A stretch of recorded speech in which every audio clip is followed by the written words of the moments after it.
तो भाई भले ही आईपीएल 2025 खत्म हो गई है, लेकिन आरसीबी फैंस और सीएसके फैंस का जो एक दूसरे को ट्रॉल करने का सफर चल रहा था, उसका अंत अभी तक नहीं हुआ है। पिछले कुछ दिनों से एक वीडियो काफी ज्यादा सोशल मीडिया पे वायरल हो रही थी, जिसके बारे में लोगों ने बात नहीं करी, लेकिन वो वीडियो मैं आपको दिखाना चाहता हूं। अभी हाल ही में तमिलनाडु प्रीमियर लीग का फाइनल खेला गया था, जहां कमेंट्री बॉक्स में बद्रीनाथ मौजूद थे। आप सुब्रमण्यम बद्रीनाथ को जानते ही होंगे, लंबे वक्त तक सीएसके के लिए खेले हैं। बद्रीनाथ ने 2008 के सीजन में 5 टाइम चैंपियन सीएसके के लिए अपना डेब्यू किया था और 2013 तक उन्होंने सीएसके के लिए खेला। बद्रीनाथ ने सीएसके के साथ 2010 और 2011 में 2 आईपीएल टाइटल्स जीते हैं, साथ ही 2010 में एक चैंपियंस लीग T20 टाइटल भी जीता है। तो जब ये तमिलनाडु प्रीमियर लीग का फाइनल खेला जा रहा था, जैसा मैंने कहा कि उस वक्त बद्रीनाथ कमेंट्री बॉक्स में मौजूद थे, लेकिन जो जनता इस मैच को देखने आई थी, इस फाइनल मैच को देखने आई थी, उसमें कुछ आरसीबी फैंस भी मौजूद थे। अब इन आरसीबी फैंस को जैसे ही पता चलता है कि बद्रीनाथ कमेंट्री बॉक्स में बैठे हुए हैं और जैसे ही उनकी नजर बद्रीनाथ पे पड़ती है, तो वो मैच के दौरान आरसीबी की जर्सी बार बार बद्रीनाथ को दिखा रहे होते हैं, उनको चिढ़ाने के लिए, उनको ये बताने के लिए कि भैया आईपीएल 2025 हम जीत के आए हैं। और आईपीएल 2025 के अंदर जो दोनों ही मैच आरसीबी और सीएसके के बीच खेले गए थे, उन दोनों ही मैचेस में हमने सीएसके को हराया है। अब देखो, ये एक नॉर्मल सी ट्रोलिंग थी, कुछ यहां पर बेहुदापना नहीं हो रहा था, इतना चलो हंसी मजाक चलता रहता है। बद्रीनाथ ने भी इस ट्रोलिंग को या फिर कहें इस रोस्ट को काफी स्पोर्टिंगली लिया। जब आरसीबी फैन उनको बार बार आरसीबी की जर्सी दिखा रहे थे, तो बद्रीनाथ बिल्कुल भी गुस्साते नहीं हैं, बिल्कुल भी चिढ़ते नहीं हैं और एक थम्स अप दिखा के उनको ये कह रहे होते हैं कि हाँ, आपने आईपीएल 2025 में सच में हमको हराया है, हम पे डोमिनेट किया है और आपको बधाई हो कि आपने आईपीएल 2025 जीत ली। आपका बद्रीनाथ के इस जेस्चर पर क्या कहना है, कमेंट सेक्शन में जरूर बताइएगा। लेकिन भाई, जहां अब आरसीबी की बात चल ही रही है, तो जैसा कि आप जानते हैं कि आईपीएल 2025 जीतने के बाद आरसीबी के साथ एक कंट्रोवर्सी भी हुई थी। जो इन्होंने परेड विक्ट्री निकाली थी, उसमें काफी आरसीबी फैंस ने अपनी जानें गंवाई थी, 50 से ज्यादा लोग इसमें घायल हो गए थे। और भाई, इसके बाद कुछ आरसीबी के बंदों को अरेस्ट भी करा गया था, प्लेयरों को नहीं, जो कुछ मैनेजमेंट बंदे शामिल थे जिन्होंने इस इवेंट को मैनेज करा था, जो मार्केटिंग के बंदे थे, उनको यहां पर अरेस्ट करा गया था। और भाई, मैं बता दूं कि ये जो पूरा ही मामला था, ये जो पूरा ही केस था, इस पे इन्वेस्टिगेशन बैठाई गई थी। ये पूरा मामला जो है हाई कोर्ट में पहुंच गया था।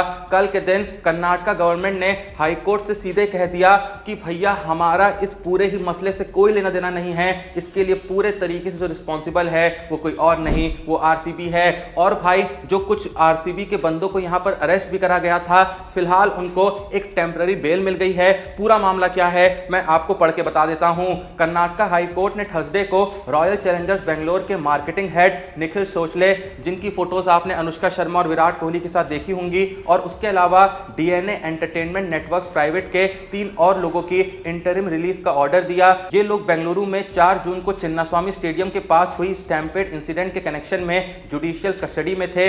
जस्टिस एसआर कृष्णा कुमार ने सोशले, सुनील मैथ्यू, किरण कुमार एस और शमंत एनपी मविनकरे को रिलीज करने का डायरेक्शन दिया, इस शर्त के साथ कि ये लोग अपने पासपोर्ट सरेंडर करेंगे। क्योंकि कुछ खबरें ऐसी भी आई थी कि आरसीबी के मैनेजमेंट के कुछ बंदे देश छोड़ने को देख रहे हैं, क्योंकि उनको लग रहा है कि वो लंबे वक्त तक अंदर जा सकते हैं। इससे आगे बढ़े तो ये स्टैम्पेड आरसीबी के 2025 आईपीएल विक्ट्री सेलिब्रेशन परेड के दौरान हुआ था। जो लोग इस पूरे मामले में एक्यूज्ड थे आरसीबी की तरफ से, उन्होंने अपनी अरेस्ट को चैलेंज करते हुए एक प्लीज फाइल करी थी कि भैया थोड़ा सा ध्यान दिया जाए, हमारी कोई गलती नहीं है। तो जिसे कोर्ट ने वेडनेसडे को सुनने के बाद वर्डिक्ट रिजर्व किया है। सीनियर एडवोकेट संदेश चौटा, जो कि सोशले को रिप्रेजेंट कर रहे थे, यानी आरसीबी के बंदों को रिप्रेजेंट कर रहे थे, उन्होंने आर्ग्यू किया कि पुलिस किसी एम्प्लॉय को तब तक टारगेट नहीं कर सकती जब तक एंटिटीज एफआईआर में नेम्ड हो। तो इन लोगों का स्पेशली किसी एफआईआर में नाम तो लिया नहीं गया था। तो इनके एडवोकेट का कहना था कि ऐसे केसेस में जहां एंटिटीज का एफआईआर में नाम ना हो,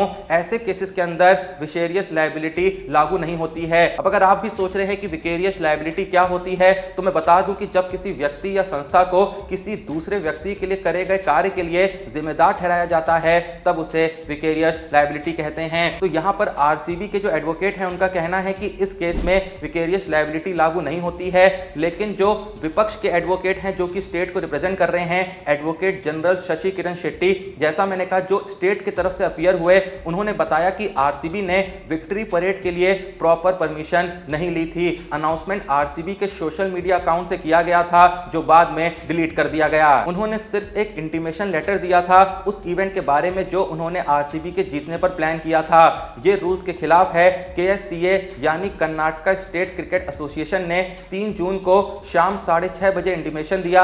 आरसीबी ने 3 जून को जीत के बाद रात 11:30 बजे अनाउंसमेंट कर दिया। एडवोकेट जनरल ने आरसीबी के 4 जून के सोशल मीडिया एक्टिविटीज का जिक्र किया जो सुबह 7:01 के पोस्ट से शुरू हुआ था, जिसमें विक्ट्री परेड का मेंशन किया जो विधानसभा से चिन्नास्वामी स्टेडियम तक था। स्टेट को रिप्रेजेंट कर रहे एडवोकेट जनरल शशि किरण शेट्टी ने कहा कि माय लॉर्ड, उनके पास 28 लाख से ज्यादा फॉलोअर्स हैं। उन्होंने पूरी दुनिया को बुला दिया लेकिन कोई भी परमिशन नहीं ली। सुबह 8 बजे फिर आरसीबी ने एक और ट्वीट किया जिसमें सपोर्टर से चीयर करने को कहा गया लेकिन टिकट या एंट्री का कोई भी इंफॉर्मेशन नहीं दिया गया। 8:55 पे एक वीडियो भी पोस्ट किया गया लेकिन उसमें भी नहीं बताया गया कि कौन स्टेडियम में आ सकता है, कौन नहीं आ सकता है। ये सब फैक्ट्स कोर्ट के सामने छुपाए गए हैं। ये कोर्ट में आए हैं अनक्लीन हैंड्स के साथ। ऐसे दिखाते हैं जैसे ये स्टेट गवर्नमेंट का प्रोग्राम था जबकि ये पूरे तरीके से आरसीबी का फंक्शन था। स्टेट के वकील ने यह भी आर्ग्यू किया कि सोशले ने भागने की कोशिश करी और 6 जून सुबह की फ्लाइट के लिए 10:56 पे 5 जून को एयर टिकट खरीदा।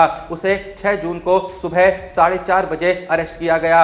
10:56 पर एयर टिकट खरीदा गया निखिल सोशले के द्वारा और फ्लाइट सुबह थी। माय लॉर्ड, ये साबित होता है कि वो भाग रहा था। ऐसा नहीं है कि हमने उसे डिनर या नींद के दौरान अरेस्ट किया हो। अब जैसे जैसे इन्वेस्टिगेशन आगे बढ़ रही है तो पूरे तरीके से उनकी ही गलती सामने आ रही है। बाकी एक्यूज्ड के बारे में जो स्टेट को रिप्रेजेंट कर रहे लॉयर हैं, उन्होंने बताया कि 2 लोगों को होसकोटे के पास से पकड़ा गया था। यानी फिलहाल के लिए ये जो आरसीबी के बंदे हैं इनको बेल तो मिल गई है, इनको रिलीज तो कर दिया गया है, लेकिन इनकी मुसीबतें अभी तक खत्म नहीं हुई हैं। यही रीजन है कि भाई जब से ये पूरा मामला हुआ है तब से आरसीबी की तरफ से उनके सोशल मीडिया अकाउंट पे, किसी भी सोशल मीडिया अकाउंट पे, चाहे इंस्टा हो चाहे ट्विटर हो, एक भी पोस्ट नहीं करी गई है। और अब पता नहीं कब तक यहां पर एक भी पोस्ट नहीं होने वाली है क्योंकि ये मामला पता नहीं कब तक चलेगा और जब तक चलेगा आरसीबी की मुसीबतें जो हैं वो खत्म नहीं होने वाली। खैर, जो भी ये वीडियो देख रहा है, आप लोगों का इस पूरे ही मामले पर क्या टेक है?